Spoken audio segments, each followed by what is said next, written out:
무슨 날이었죠? 빨간 날이죠 뭐.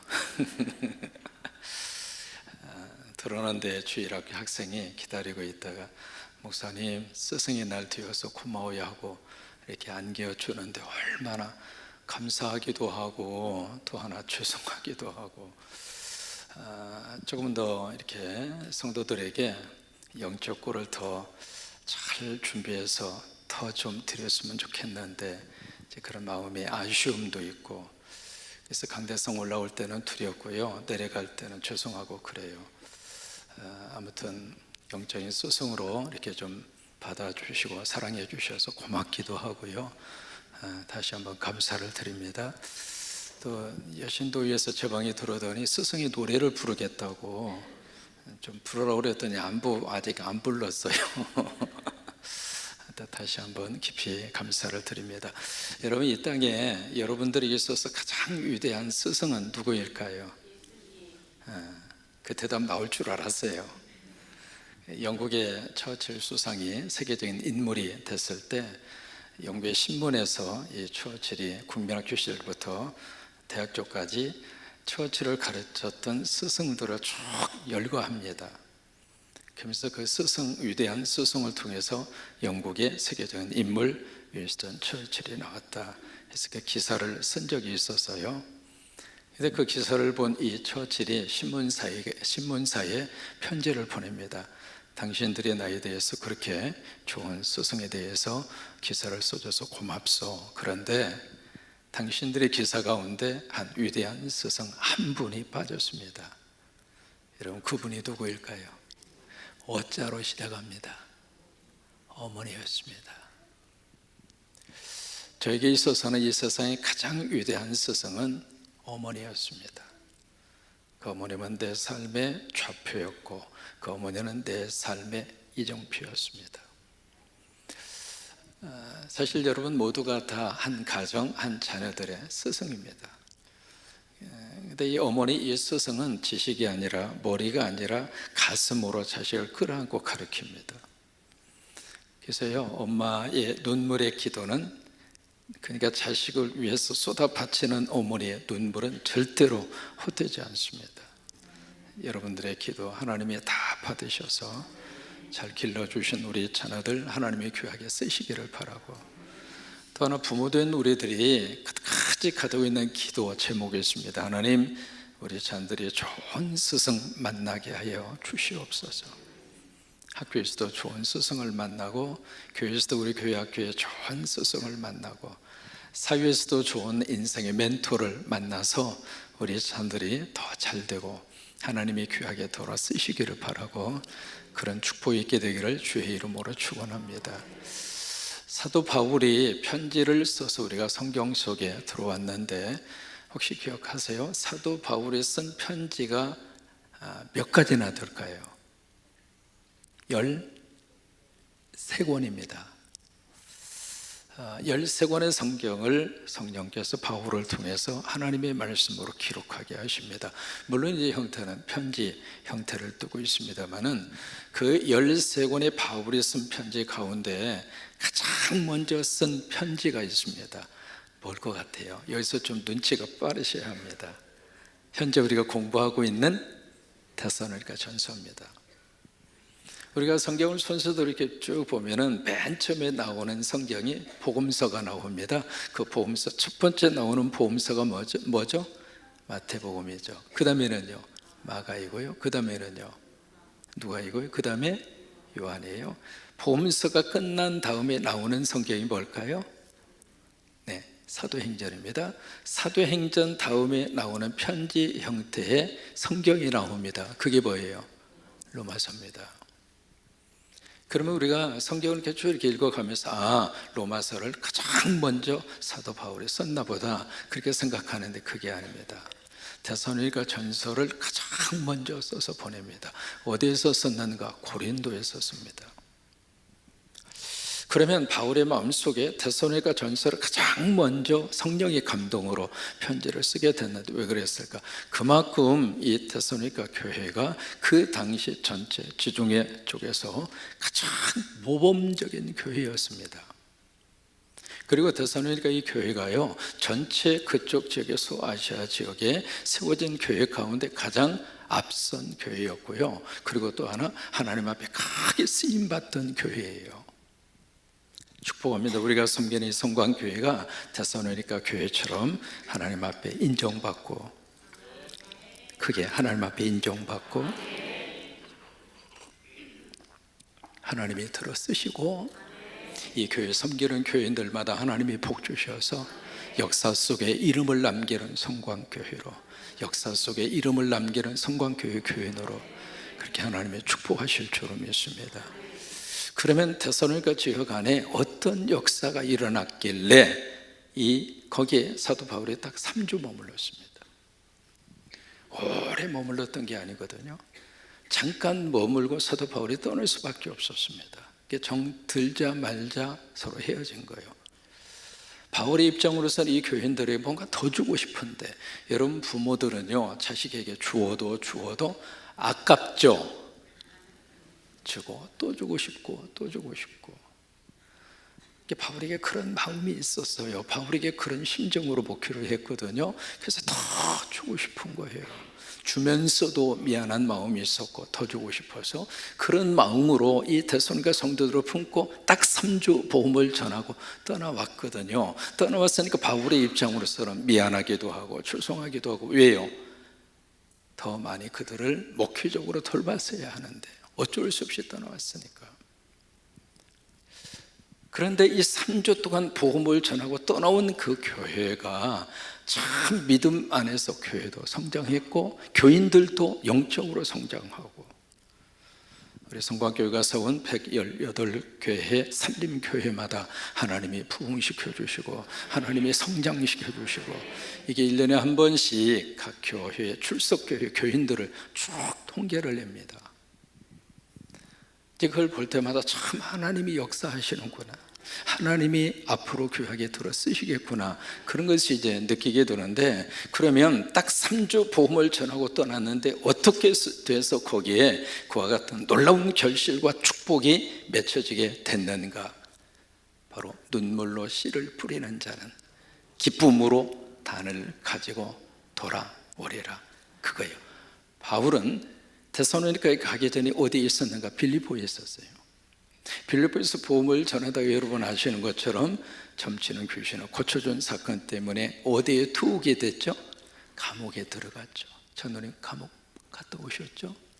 그 앞에서 우리가 함께 기도하고 그 앞에서 거기서 같이 예배 드리고 왔습니다.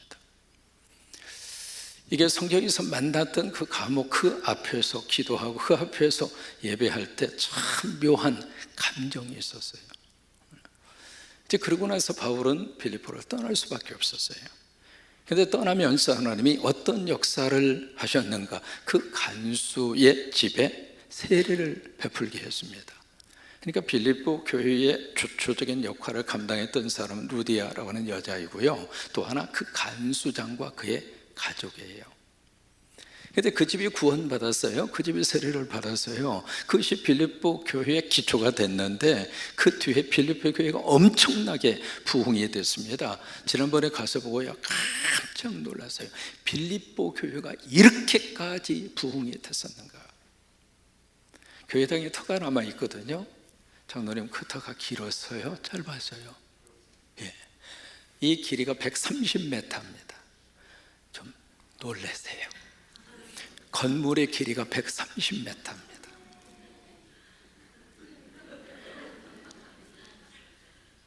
폭이 50m입니다.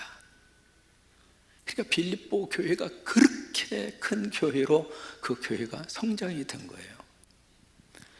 그러니까 바울은 무슨 생각을 했는가? 복음이 증거되면, 복음이 생명력이 있으면, 복음이 제대로 증거되면 그 현장은 하나님께서 부흥시킨다. 여러분, 교회 부흥도요, 목사의 어떤 재능에 있는 것이 아닙니다. 교회 부흥의 가장 중요한 생명의 씨앗은 복음입니다. 복음이 복음대로 증거되면 하나님이 역사하십니다. 하나님이 잘하게 하시고 하나님이 축복하시고 하나님이 성장하게 하시는 거예요. 그래서 바울은 알았습니다. 야, 복음은 바로 이런 것이구나. 그래서 데살로니가에 이제 왔을 때 바울의 입장으로서는 굉장히 고통스러운 가운데 온 겁니다. 왜? 얻어 터졌잖아요. 매를 맞았죠. 손과 발에 착고가 묶여 있었죠. 그래서 겨우 감옥에서 풀려나서, 그리고 나서 그가 165km, 장거리 짧았어요, 길었어요. 버스를 타고 가는 걸 또 한참 걸렸어요. 우리가 데살로니가에 도착을 했을 때 저녁이었습니다. 그 정도로 빌립보에서 데살로니가라고 하는 그 도시까지가 결코 그렇게 가까운 거리가 아니거든요. 바울은 걸어갔습니다. 걸어갔는데 낮에는 굉장히 더웠어요. 그래서 낮에는 걷기가 힘들었습니다. 그러니까 주로 아침하고 저녁에 이동을 한 겁니다. 그러니까 성치 않는 몸을 가지고 165km를 걸어서 데살로니가 지역에 딱 온 거예요. 우리는 북쪽에서 남쪽으로 내려갔습니다만은 사실은 데살로니가 지역 쪽에서 딱 보면 그 뒤에 큰 산이 하나 보입니다. 그리스에서 가장 큰 산, 신들의 산으로 불리우는 올림푸스 산. 그 산이 2919m입니다. 굉장히 높은 산입니다. 이제 그 올림푸스 산에 그리스 사람들은 어떻게 생각하고 있었는가? 거기에 제우스 신이 산다고 믿었어요. 그래서 이제 모든 신화들이 바로 그 올림푸스 산을 중심으로 해서 신화들이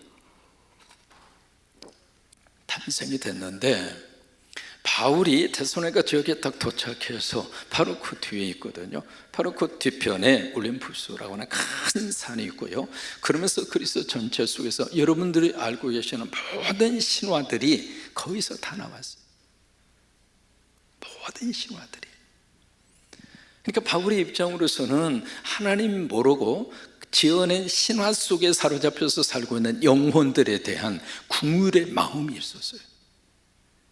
그러니까 복음을 전할 때, 여러분, 바울이 복음을 전할 때 듣든지 말든지 그런 식으로 복음을 전했을까요? 아니면 가슴에서 피를 토하는 심정으로, 그런 심정으로 복음을 전했을까요? 오늘 워십팀 보면서 몸으로 찬양하는데 영으로 찬양하는 것처럼 내 눈에 보였어요. 그러니까 바울이 설교를 할 때 그냥 머리에서 나오는 설교가 아니라 가슴에서 터져나오는 설교. 주여, 이 영혼들을 복음으로 돌아오게 하옵소서. 신화가 아니라 살아계신 아버지 앞에 돌아오게 하옵소서. 그 마음과 그 절박함과 그 영혼에 터지는 함성으로 복음을 전했는데, 그것도 딱 3주. 근데 그 복음이 그 속에 역사하신 거예요. 여러분, 복음이 내 속에 역사하시면 하나님이 우리 인생 가운데 하나님의 귀한 역사와 능력으로 내 삶을 끌고 가십니다. 그래서 바울은 데살로니가를 떠난 다음에 다 미안하고 또 죄송한 마음도 있었고, 그래서 그의 아들처럼 생각하는 디모데를 다시 보냈잖아요. 그리고 이제 돌아와서 소식을 들려주는데 너무 감사한 거예요. 왜? 잘하고 있으니까. 그러면 잘하고 있으면 더 이상 할 말이 없잖아요. 왜? 잘하고 있는데. 그런데 잘하고 있는 그들에게 오늘 4장 1절에서 뭐라고 말씀을 하시는가? 1절을 같이 한번 읽겠습니다. 뭐라고 말씀을 하시는가? 자, 1절 시작. 그러므로, 아니, 형제가 나오면 그 다음에 꼭 넣어달라고요. 자매님들이 시험 들지 않게. 그게 원어상 맞는 의미이기 때문에 그래요. 원래 여기에 형제 자매들아, 이 말은 믿는 자들아, 그 뜻이에요. 영어로 believer라고 하는 뜻이에요. 근데 우리말 번역에서는 그냥 형제들아 그렇게만 번역을 한 겁니다. 자, 처음부터 시작. 그러므로 형제 자매들아, 우리가 끝으로 주 예수 안에서 너희에게 구하고 권면하노니, 여기에 끝으로 옛날 번역은 종말로 그랬습니다. 마지막으로 내가 당신들에게 구하고 권면한다. 무슨 얘기예요? 이것만은 꼭 기억하고 살아라. 이거 놓치지 말고 살아라, 그 말이잖아요. 계속 읽겠습니다. 너희가 마땅히 어떻게 행하며 하나님을 기쁘시게 할 수 있는지를 우리에게서 배웠으니. 자, 보세요. 여기에 바울은 데살로니가 교인들에게 스승이었습니다. 이게 가르친 거예요. 이게 뭘 가르쳤는가? 하나님을 기쁘게 사는 것이 어떻게 사는 것인가? 어떻게 살아야 하나님이 나를 기쁘게 할 수 있는가? 그걸 바울은 가르쳤다 이 말이에요. 그러니까 복음만 가르치고 끝난 게 아니었습니다. 예수가 그리스도다, 이게 복음이다. 예수님이 나를 위하여 십자가 지셨다. 예수 믿으면 주 용서받는다. 그리고 사흘 만에 부활하셨다. 그 예수를 믿으면 우리도 부활한다. 이런 게 복음의 핵심이잖아요. 그러니까 이 복음을 너희들이 믿기에 바란다. 믿어야 우리가 구원받는다. 이것으로 말씀을 끝내고 이것으로 복음 증거를 끝낸 것이 아니라 그들이 이 복음을 가지고 그러면 어떻게 살아야 하나님이 기뻐하실까? 우리 자녀들 입장으로서는 어떻게 살아야 부모님이 나 때문에 행복해 할까? 여러분, 그래야 그 자녀가 철드는 거 아니에요? 성도들 입장으로서는 내가 어떻게 신앙생활을 해야 하나님이 나를 보시면서 참, 넌 나에게 효자구나, 내가 너를 보면서 기뻐한다, 너 보면서 행복하다, 그 말을 주님이 하실 수 있을까? 바로 그것을 데살로니가 성도들에게 바울은 어떻게 했는가? 가르쳤어요. 그래서 그걸 배웠다 이 말이에요. 우리에게서 배웠노니, 그러면서 1절 그 부분에 계속 말씀이 이어집니다.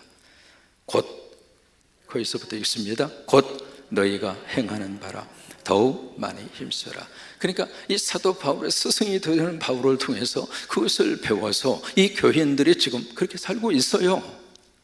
그래서 곧 너희가 행하는 바라, 너희가 지금 살고 있는 것이 바로 그거다. 그게 하나님을 기쁘시게 하는 삶이야. 그런데 그러면 됐잖아요. 그것으로 감사하고 끝낼 수 있잖아요.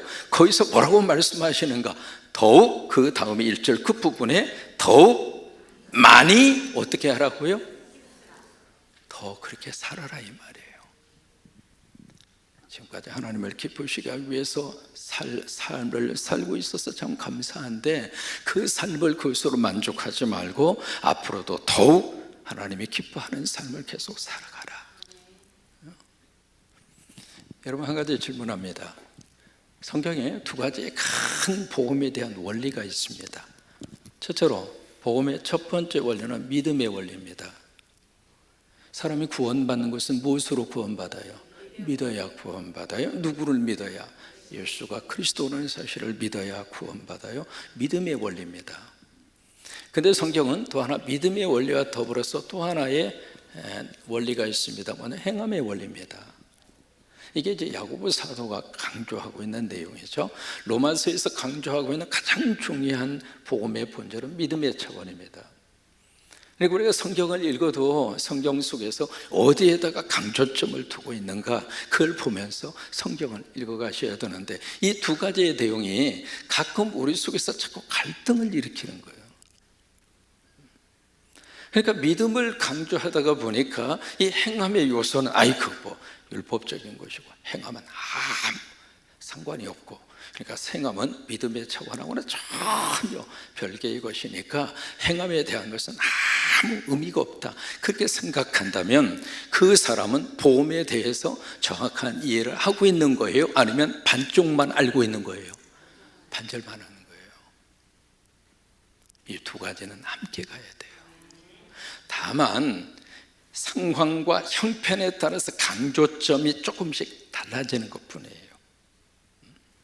이쪽을 막 강조하는 그 그룹에게는 행함으로 구원받는 게 아니야, 인간의 노력으로 갈 수 있는 곳이 천국이 아니야, 믿어야 돼. 믿음으로 가는 나라이지. 그 다음에 이쪽을 너무 약하게 취급하고 여기만 막 강조하는 그룹에게는 그거 아니야, 믿음과 행함은 함께 가는 거지. 여기 데살로니가에 있는 성도들에게 사도 바울은 복음의 믿음만 강조하고 끝난 게 아닙니다. 행함입니다. 너희가 지금 그렇게 살고 있지? 근데 그 삶을 계속 살아가. 그 삶을 더욱 힘써서 살아내. 그 이야기예요. 아멘입니까? 그러면서 2절로 가서 보실까요? 같이 읽습니다. 우리가 주 예수로 말미암아 너희에게 무슨 명령으로 준 것을 너희가 아느니라. 뭔가 지금 명령이라고 하는 것은 교훈입니다. 영어로 instruction이라고 하는 단어인데 뭔가 교훈을 그들에게 줬는데 그 교훈을 어떻게 줬는가? 주 예수 그리스도의 권위로 그들한테 준 교훈이에요. 그러니까 바울의 생각으로 던져준 어떤 교훈이 아니고요, 바울이 그들이 이렇게 했으면 좋겠다라고 그들에게 이렇게 권면이 아니라 주 예수의 권위로 그들에게 준 교훈이 있었어요. 명령이 있었다 이 말이에요. 그 명령을 너희들도 알고 있지? 내가 따라오면서 준 마지막 명령이 있었다 그 말이에요. 바로 그것이 구체적으로 뭐냐면 3절입니다 3절 시작. 하나님의 뜻은 이것이니 너희의 거룩함이라 곧 음란을 버리고. 여기 하나님의 뜻이 이것이다. 성경에 하나님 뜻이라고 하는 단어가 32번 나옵니다. 복음서에서도 많이 나오고요, 그 다음에 기타 성경에서도 이 하나님의 뜻이라고 하는 말이 32번 나오는데 구체적으로 꼭 집어서 이것이 하나님의 뜻이야 라고 딱 말씀하시는 구절은 딱 두 구절이에요. 오늘 본문하고 그 다음에 데살로니가전서 5장 18절, 여러분 잘 하시는 말씀이에요. 쉬지 말고 기도하라, 범사에 감사하라. 뭐예요? 이것이 그리스도 예수 안에서 너희를 향하신 하나님의, 그러니까 데살로니가 전서에 이것이 하나님의 뜻이다 두 번 딱 나와요. 그래서 이것이 하나님의 뜻이다 그리고 딱 던지는 말이 바로 뭐예요? 거룩이다. 그래서 이 거룩을 구체적으로 설명하는 겁니다. 왜? 거룩이라고 하는 이 단어가 굉장히 추상적이거든요. 그래서 추상적인 개념에서 머무르게 되는 이 거룩을 구체적으로 딱 설명합니다. 곧 거룩이 뭐냐? 첫째, 뭘 버리고? 음란을 버리고, 성적으로 잘못된 그것을 버리고, 그 다음에 4절, 거룩함과 뭐예요? 존귀함으로. 그 다음에 누가 나오는가? 누구 아내? 자기 아내를 대할 줄을 알고. 참 묘하게 말씀이 이어져 가고 있습니다. 여기 이제 아내뿐만이 아닙니다. 남편도 사실 해당이 되거든요. 근데 왜 아내만 언급이 되어져 있을까? 그 당시 남자들이 가지고 있는 성적 문란 행위를 여기다가 지금 깔고 있는 거예요. 헬라가 통치하고 있었던 시절에 로마 제국도 마찬가지였고요, 성적인 문제가요, 그 당시 사회적인 분위기가 그랬습니다. 남성들의 성적 문란은요, 사회적으로 거의 권장하는 분위기였어요. 그러니까 지금 특별히 예수 믿고 교회 안에 들어온 이 남성들에게 특별히 예수님의 권위로 그들에게 준 교훈이 있었단 말이에요. 그것이 바로 뭔가? 이것이 하나님의 뜻이야. 거룩이야. 거룩이 뭔 줄 알아? 음란 버리는 거야. 두 번째, 거룩이 뭔 줄 알아? 거룩함과 존귀함으로 자기의 아내를 대하고. 다시 말해서 아내를 귀하게 여겨라 그 말이에요. 아내 무시하지 말고. 여러분 이런 설교를 많이 해야 여자분들이 좋아하거든요. 여자라고 해서 인격 무시하지 말고 같이 하나님이 만나서 가정을 이룩하게 하시고 같이 살게 하고 있는 이 가정 부부의 관계. 그 당시만 해도 여성들의 인권은 땅에 완전히 떨어져 있었거든요. 인간 취급도 못 받던 시절입니다. 그 시절에 성경은 아주 정확하게 하나님의 뜻은 이거야, 거룩인데 그 거룩이 뭔 줄 알아? 성적으로 음란 행위 버려. 또 하나, 존귀함으로 자기의 아내를 대하란 말이에요. 얼마나 귀한 존재인가. 지금 함께 살고 있는 아내도 그러고 남편도 그러고 얼마나 귀한 존재인가. 이 지구상에 여러분 수십억 되는 그 가운데 딱 한 사람을 하나님이 만나게 해서 지금 살고 있는 거잖아요. 그것도 평생을. 보통 분들이 아닙니다. 여러분은 국민학교 때 만났대요. 국민학교 때 만나가지고 지금까지 평생을 살고 있대요. 이게 보통 일이냐고요. 그러면서 5절 말씀에 세 번째로 이야기합니다. 세욕을 따르지 말고, 하나님을 모르는 이방인들처럼 세욕을 따르지 말고. 세욕이라고 하는 것은 정욕적인 욕망입니다. 6절 같이 한번 읽습니다. 이 일에 분수를 넘어서 경제를 해하지 말라. 이는 우리가 너희에게 미리 말하고 증언한 것과 같이 이 모든 일에 주께서 신원하여 주심이라. 이게 분수를 넘지 말라, 그 말은 탈선하지 말라 그 말이에요. 경계선을 넘지 말라 이 말. 무슨 얘기냐면, 지금 아내가 있는데 아내를 딱 놓고 다른 여자와 더불어서 뭔가 관계를 맺는 것은 선을 넘은 거라 이 말이에요. 경계선을 넘은 거라 이 말이에요. 그게 탈선하는 것이, 그것이 분수를 넘은 거라 이 말이에요. 그렇게 해서 분수를 넘으면 여기 형제라고 하는 단어가 나오죠. 이 형제뿐만이 아닙니다. 자매도 마찬가지입니다. 형제나 자매나 그들을 어떻게 하는가? 그들이 가지고 있는 권리를 침해하는 것이다. 여러분 왜 그럴까요? 결혼은 성적 상대자를 한 사람으로 제한하는 것이 결혼의 의미입니다. 근데 그 경계선을 넘어서잖아요. 그 분수를 넘어서서 다른 사람과의 관계 속에서 그 행위가 계속되면 그 사람과의 관계 속에 있는 그 가정의 그 식구들에게 어떻게 되는 거예요? 그가 가지고 있는 권리를 침해하는 거라 이 말이에요. 그래서 형제와 자매를 해하는 것이 된다 이 말이에요. 근데 여기에 대해서 어떻게 하시는가? 6절 부분에 보시면은요, 이 모든 일에 주께서 어떻게 해요? 신원이라고 하는 말은 징계라고 하는 뜻이에요. 하나님의 벌이 임할 것이다 이 말이에요. 그러면서 7절 말씀에 그렇게 이제 말씀이 이어져 갑니다. 하나님이 우리를 부르신 그 목적은 부정하게 하심이 아니고 거룩하게 하십니다. 거룩이라는 단어가 이 짧은 본문 속에 3번 나옵니다. 3절에 거룩함, 4절에 거룩함, 그 다음에 7절에 거룩하게 하시면이 3번 나와요. 그래서 8절 말씀에 8절 같이 읽습니다. 시작. 그러므로 저버리는 자는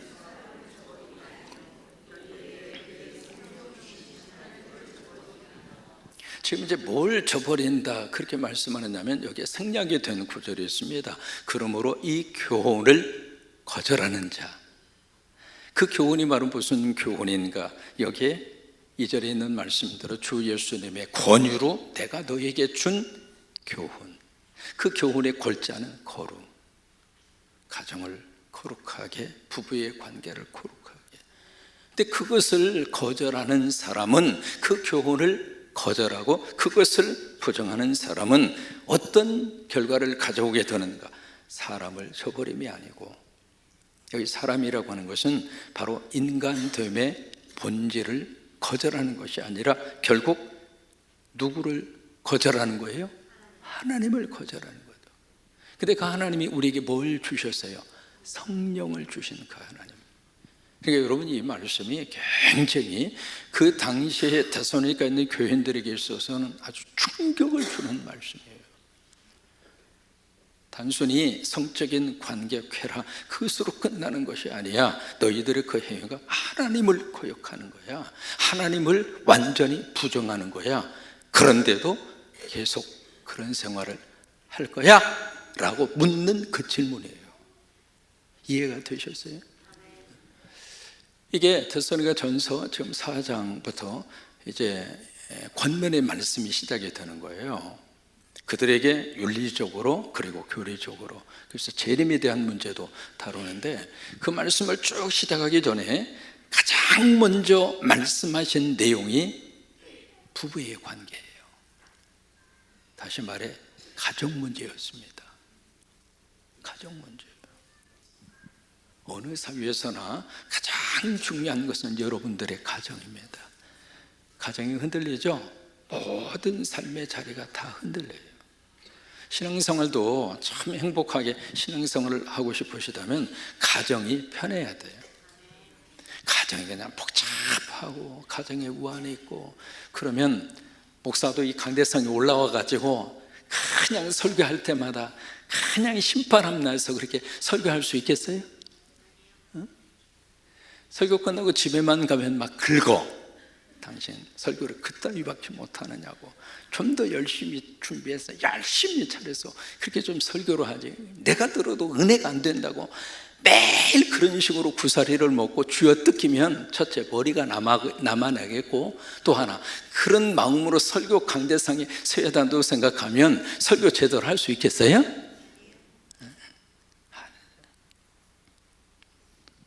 어느 목사님이 설교에 대해서 이렇게 끝나고 나서 누군가 이렇게 좀 피드백을 해줬으면 좋겠는데 교인들에게 받는 것은 자존심이 상하고 그래서 사모에게 부탁했답니다.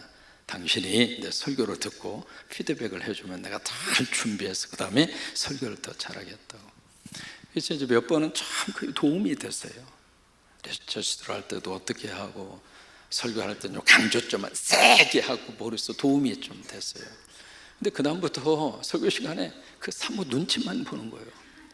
설교하다가 볼펜을 들으면 아이고 오늘 또 뭔가 지적사항이 나오는구나, 집에 가서 내가 쥐어 터지겠구나. 이게 사람이 주눅이 드는 거예요. 주눅이 들어. 그래서 그냥 끝나고 집에 가면 그때부터 당신 설교 여기에 문제가 있고 저기에 문제가 계속 문제만 들으니까 사람이 이게 지적받는 것도 한두 번이지 계속 지적을 하면 주눅 들게 돼 있어요. 저도 마찬가지예요. 근데 그러니까 목회가 안 되는 거예요. 교회가 부흥이 안 되고 교인들이 설교에 은혜를 못 받고. 근데 한 번은 이 사모님이 사모 세미나에 참석한 거예요. 세미나에 참석해서 그 강사님을 통해서 사모님 은혜를 받은 거예요. 남편의 길을 살리시오. 설교자에게 칭찬할 수 있는 것은 사모밖에 없습니다. 사모님들이 열심히 남편을 인정하고 남편을 지켜 세우면 교만한 것이 아니라 다 기가 살아서 은혜롭게 막 성령 충만하게. 그래서 이 사모님 은혜를 받고 온 거예요. 은혜를 받고 나서 이제 그 주일이 됐습니다. 남편 목사님이 막 설교를 하는데 그날따라 볼펜을 안 들어. 그래서 목사님 생각이 야 오늘은 적을 필요도 없나 보다. 얼마나 지적사항이 많으면 적지도 않을까. 오늘 저녁은 또 얻어 터지겠구나. 그 생각을 하고 고개를 푹 숙이고 딱 갔는데 세상에 사모님이 오늘 당신 설교 끝내주었다고. 이 목사님이 솔직하게 말해봐. 왜 그래 우리끼리. 아니야 내 당신 설교 너무너무 은혜 받았다고. 당신이 이렇게 설교 은혜 이렇게 하는지를 내가 미처 몰랐다고. 미안하다고. 정말 은혜 받았다고. 그렇게 했대야. 그 다음부터 이 목사님이 설교가 말이죠 완전히 달라진 거예요. 완전히. 모든 우리 인생의 출발은 가정입니다. 그래서 다른 교리적이고 윤리적인 말씀을 주기 전에 가정의 메시지를 가장 먼저 던져준 거예요. 이것이 하나님의 뜻이다. 그리고 이것이 거룩이다. 가정을 세워가고 부부의 관계가 정상으로 회복되고. 여러분 이런 은혜가 넘치기를 주의 이름으로 축원합니다.